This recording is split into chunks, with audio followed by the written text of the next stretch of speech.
Happy 2024! Today we're highlighting my most anticipated games set to release this year. While I didn't play that many games in 2023, this is definitely changing in 2024. I am very excited about these new releases, and with that, I'd like to remind you the following. This is my list and my opinion. Feel free to agree or disagree, but keep it civil. If I miss any games according to you, feel free to comment those games below in the comments. But let's not dwell further and just get into it. Tekken 8. I've been a huge Tekken fan ever since the PlayStation 1. So far Tekken 3 has been my most played Tekken ever, and I could smash everyone back then. Nowadays, things have changed.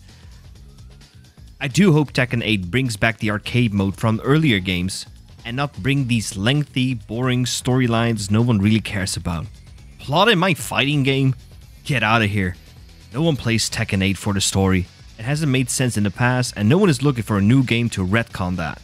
Just give me a good fighting game. Like a Dragon, Infinite Wealth. If you've never played a Yakuza game, where have you been? This series is arguably one of the funniest franchises out there. In what other game can you bash the faces in of some mobsters to go karaoke after, and at the end of the night, just play some old school Sonic in an arcade? This series gets crazier and crazier every release, and I really cannot wait what they throw at us this time. If you've never tried a Yakuza game before, go pick up an older title like Yakuza 0 or Yakuza Kiwami. Alone in the Dark. I'm a sucker for horror, and one of my favorite writers within this genre is H.P. Lovecraft.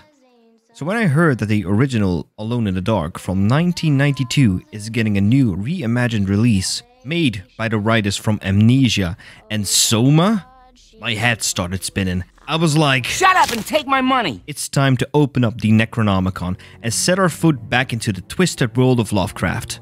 This reimagining uses the same over-the-shoulder camera Resident Evil used in Resident Evil 4. So I need this game. Right now. Give it to me, please. Black Myth, Wukong. It's going to take a little while before Black Myth releases, but seeing as I enjoyed Sekiro so much last year, I'm hoping that Black Myth joins that game up in that list. Heavily using Chinese mythology, this game is based on Journey to the West. So if you want to dive deeper into Chinese mythology, that might actually also be a great read.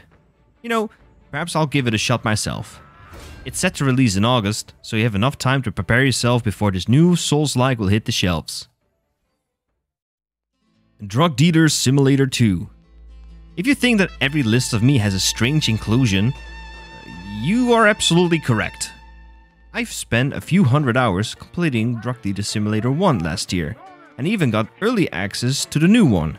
So by the looks of it, it's looking like I'm going to complete this version as well. It's one of those simulation games you don't really have to think about it. Build your empire, do a few deals on the street, and become the ultimate kingpin. Tomb Raider 1-3 Remastered. Oh, Lara Croft, we meet again. I remember having the first game on the PS1 in the before days. I was too young to really understand what to do and where to go. So I've never really looked back at the franchise, even though it got rebooted a few times. With these remakes, I think I'm finally ready to give it another shot, and perhaps beating them. There's just something about those polygons, man. Senua's Saga, Hellblade II. I don't know if it's the Heilung performance from the Video Game Awards, or the trailer that followed, but I've been excited since. I hadn't played the first game yet, and it definitely caused me to try it on Game Pass. It made me feel things I haven't felt in a game in a very long time.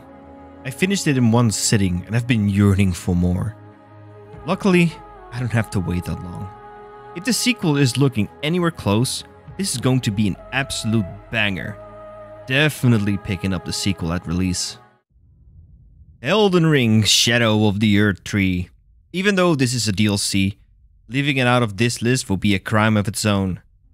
We haven't seen anything from this DLC, not even a trailer, just a picture. But seeing how incredible Elden Ring was, literally anything new would get absolutely devoured by people.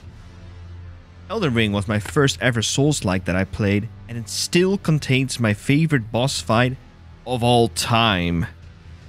I need more Elden Ring. Please, give me more Elden Ring.